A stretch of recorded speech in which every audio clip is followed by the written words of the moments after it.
누군가 사라졌을 때 언제 그 사람이 정말 큰일을 당했을지 혹은 죽었을지 그것을 우리가 알 수가 없습니다. 내가 언제 정말 애도를 시작해야 될지 알 수 없는 그 모호함과 어떤 막막함과 어떤 당황스러움, 이런 것이야말로 정말 잔인한 그런 상황이라고 할 수 있겠는데요.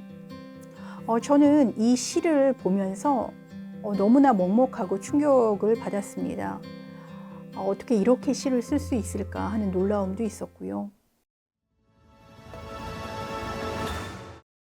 안녕하세요. 이교수의 책과사람 크리에이터 서울대학교 인류학과 이현정 교수입니다. 여러분들 진은영 시인 잘 아시죠? 아마 시집으로 그렇게 인기가 있을 수 있는 시인이 많지 않은데요. 그 중에 한 분이 바로 진은영 시인입니다. 진은영 시인은 시인으로 알려져 있지만 사실 철학 박사학위까지 받으신 철학자세요. 그래서 철학책도 여러 권 나와 있고요.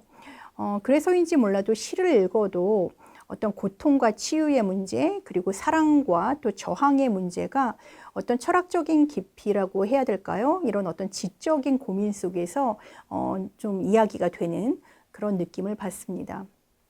오늘 제가 가져온 책은 좀 독특한 책입니다. 제목은 나는 세계와 맞지 않지만 이라는 좀 흥미로운 제목으로 되어 있는데요. 이 책은 간단히 말씀을 드리자면 책을 소개하는 책이라고 할 수 있습니다. 진은영 시인이 한국일보에서 다시 본다 고전이라는 타이틀 아래 적었던 글을 수정해서 이번에 책으로 묶은 것이고요. 이 책은 다양한 저자들과 그들의 책에 대한 이야기를 담고 있지만 동시에 신문에 연재해 있었던 글이라서 그런지 몰라도 한국 현실의 어떤 내용들, 그리고 그에 대한 또 진은영 시인의 어떤 감상들이 함께 들어가 있습니다. 이 책은 한편으로는 우리에게 아주 익숙한 사람들이 나와요. 예를 들어서 한나 아렌트의 인간의 조건이라든지, 니체의 자라투스트라는 이렇게 말했다라든지, 프란츠 카프카의 소송이나 알베르 까뮈의 시지프 신화와 같은 우리가 아직 읽지는 못했다고 하더라도 들으면은 알 수 있는 그러한 책들도 등장을 하고요. 그 외에 사실은 한국인들에게 그다지 익숙하지 않은 그런 시인들도 등장을 합니다. 예를 들어서 안나 아흐마토바라든지 아니면 비소라 심보르스카라는 이러한 시인들의 작품은 우리나라의 책으로 나와 있는 것도 있긴 하지만 그렇게 익숙하다라고 보기는 힘든데요. 아무래도 진은영 시인이 이제 시인이다 보니까 다른 책 소개를 하는 책에 비해서 좀 시집들이 많이 등장하는 것을 볼 수 있습니다.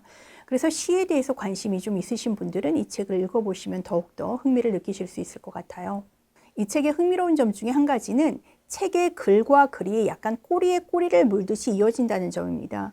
그러니까 어떤 한 사람의 그러한 작품을 이야기를 할 때 그 작품과 그 사람에 대한 이야기뿐 아니라 이제 그것과 관련된 다른 작가가 등장하기도 하고 혹은 평론가의 말이 등장하기도 하고 그렇거든요.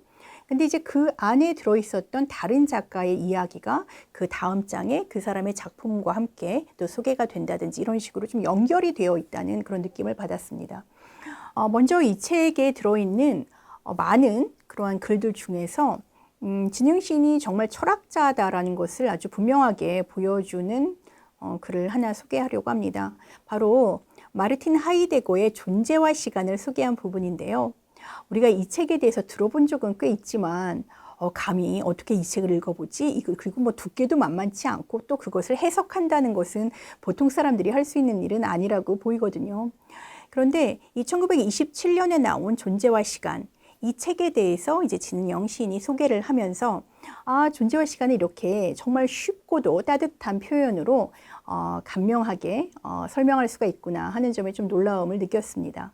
제가 이 부분을 한번 읽어보고 또 이야기를 나누도록 하겠습니다. 하이데거는 인간을 현존재라고 부른다. 현존재는 자기 자신으로 존재하거나 그 자신이 아닌 것으로 존재할 수 있는 가능성을 지닌 실존적 존재이다.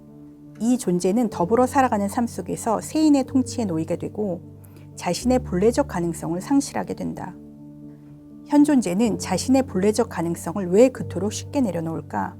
남들과 같은 삶의 매뉴얼을 따르면 자신이 판단하고 결정해야 할 부담으로부터 자유로워질 수 있기 때문이다. 즉 세인은 개개인을 존재 부담 면제의 상태로 만들어준다. 그러나 불현듯 현존재는 자신을 잠식하는 알 수 없는 불안을 느끼게 된다. 그 불안의 기분은 그가 그동안 견지해온 삶의 확실성을 붕괴시키기 때문에 그는 그것을 회피하려고 한다. 하지만 하이데거는 그 기분을 받아들이는 순간 현 존재에게는 자기 자신으로 존재할 가능성이 열리게 된다고 말한다. 낯설고 섬뜩한 기분의 한가운데서 현 존재는 자신이 죽을 수밖에 없는 유한한 존재임을 깨닫고 자신의 고유한 가능성을 향해서 나아간다는 것이다. 하이데거는 죽음 앞에 홀로일 수밖에 없는 존재인 우리에게 자신의 삶이 완료되는 순간인 죽음을 떠올려 보라고 말한다.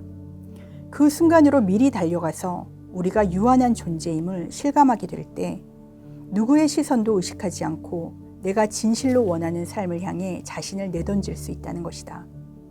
이것이 바로 죽음의 성구를 통한 기토이다.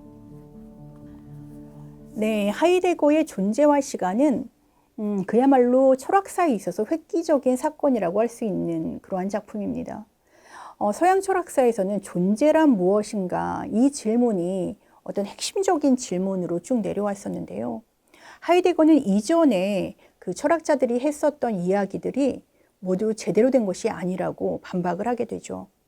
그것은 당시에 제1차 세계대전과 같은 어떤 참혹한 대량 학살, 그리고 과학기술 혁명 이런 것들이 또 배경에 있는데요.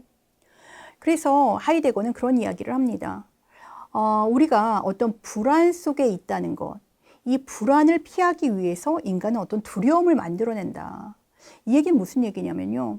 우리가 매일 일상으로 살아갈 때 우리가 어떠하게 살아가야 될지, 그리고 우리가 무엇을 선택해야 될지 이런 것들에 대한 이제 불안이 존재를 하잖아요. 그런 것들을 좀 더 확실한 답을 알기 위해서 우리는 조금 더 주변적인 것들을 자꾸 배제하는 방향으로 두려움의 존재를 만들어낸다는 겁니다. 예를 들어서 저 중국에서 온 사람들은 걸어다니는 바이러스야. 저 사람들을 우리가 피해야 돼. 저 동성애자들은 뭔가 불결해, 뭐 불편한 사람들이야. 뭐 이런 식으로 어떻게든 배제의 논리를 만들어서 그 사람들이 우리를 오염시키는 두려움의 존재로 만들고 그렇게 우리의 약간의 안전이라든지 어떤 확실성을 보장받으려고 한다는 그런 이야기를 합니다. 그런데 이렇게 이야기했던 하이데거도 사실 자기 자신이 자유로울 수는 없었던 것 같아요. 왜냐하면 그 이후에 이제 나치즘이 발흥하게 되고 이 나치즘 속에서 하이데거는 나치즘을 옹호하는 그런 입장에 서게 되죠. 그것 때문에 당시에 또 오랜 연인 관계였던 한나 아렌트가 매우 충격을 받기도 하는데요. 하이데거는 유대인이야말로 기술 진보에 앞서면서 인간 소외를 만들어내는 그런 어떤 주범이다라고 이야기를 하면서 유대인들을 어떤 말살시키는 데 동조하게 됩니다. 이런 점을 보면 참 아이러니하죠. 어떠한 철학적인 사상, 그리고 어떤 면에서는 우리 인류의 어떤 더 나은 삶이라고 해야 될까요? 뭐 발전이라고 해야 될까요? 이런 것에 도움을 주는 사람이 또 그 자신은 어떤 윤리적인 한계 혹은 또 어떤 실존적인 문제에 직면하고 있는 것을 우리가 또 보게 되는데요. 이런 점들을 조금 느낄 수 있는 그러한 장이었던 것 같습니다. 다음으로는 우리에게는 조금 낯선 작가죠. 이제 칠레 작가인데요. 아리엘 도르프만의 산티아고에서의 왈츠라는 그러한 작품을 제가 좀 이야기를 해보고자 합니다. 아리엘 도르프만은 이제 칠레에서 태어납니다. 그런데 1973년에 이제 기존의 민주주의 선거에 의해서 당선됐던 아옌데 대통령이 이제 물러나고 쿠데타에 의해서 피노체트 정권이 들어서게 되는데요. 그 과정 속에서 이 작가가 이제 미국으로 망명을 하게 됩니다.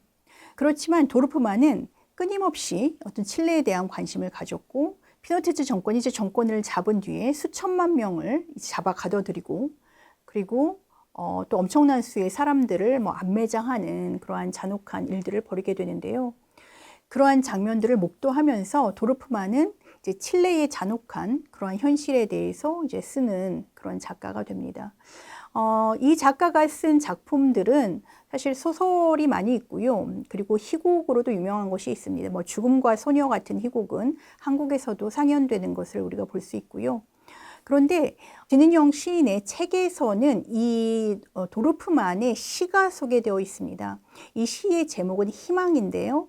이 희망은 바로 그 피노체트 정권 속에서 어느 날 아이가 이제 잡혀갑니다. 그 아이가 이제 어떤 간단한 조사를 위해서 이제 데려가야 된다고 군인들이 와서 잡아가는데요. 그리고 나서는 아무런 소식이 없다가 5개월 뒤에 누군가를 통해서 이 아들이 고문을 받고 있다는 것을 내가 본 적이 있다라는 소식을 또 전해 듣습니다. 그러고 나서 이 아버지가 쓴 글이라고 생각을 하면서 이제 쓴 시입니다. 한번 제가 읽어보도록 하겠습니다. 내가 알고 싶은 것은 이거다. 그놈들이 아직도 제 자식을 고문하고 있다는 걸 알게 되는 게 어떻게 해서 한 애비의 기쁨이자 한 애미의 기쁨이 되는지 말이다. 그건 그 애가 잡혀간 지 5달 될 때까지는 아직 살아 있었다는 뜻이고, 우리의 최대 희망은 놈들이 그 애를 고문하고 있다는 소식을 내년에 듣게 되는 것이다. 8달이 지난 뒤에도 여전히. 네, 여러분들은 어떻게 느끼셨는지 모르겠습니다. 아들이 고문당한다는 소식을 이제 5달 뒤에 들으면서 아버지는 너무나 끔찍하지만 안도를 합니다. 아직은 살아있구나. 그리고 이 시에서 말합니다. 자신의 희망은 내년에도 고문을 당하고 있다는 소식을 듣는다는 거라고요. 우리가 어떤 사람이 실종되거나 사라지면 정말 힘든 것이 내가 언제 눈물을 흘려야 될지 모르는 그런 상황이라고 시인 헤더 크리스톨은 말했다고 합니다. 이 책에 나오는 이야기인데요. 누군가 사라졌을 때 언제 그 사람이 정말 큰일을 당했을지 혹은 죽었을지 그것을 우리가 알 수가 없습니다. 내가 언제 정말 애도를 시작해야 될지 알 수 없는 그 모호함과 어떤 막막함과 어떤 당황스러움, 이런 것이야말로 정말 잔인한 그런 상황이라고 할 수 있겠는데요. 저는 이 시를 보면서 너무나 먹먹하고 충격을 받았습니다. 어떻게 이렇게 시를 쓸 수 있을까 하는 놀라움도 있었고요. 그리고 칠레에 대한 또 관심이 더 생겼어요. 제가 그렇지 않아도 얼마 전에 칠레의 밤이라는 그 책을 사놓고 이제 읽어야지 하고 있었는데 아직 소개는 못했는데요. 우리에게 조금 더 익숙한 그런 나라들 뿐만 아니라 좀 낯선 그리고 좀 멀리 떨어진 것과 같은 그런 나라들에 대해서도 좀 자세히 알면 좋겠다라는 생각을 해보면서 오늘 영상은 마치도록 하겠습니다. 네, 오늘 영상이 좋았다면 좋아요, 구독, 알림 설정 부탁드리겠고요. 저는 다음 시간에 또 좋은 영상으로 만나 뵙도록 하겠습니다. 감사합니다.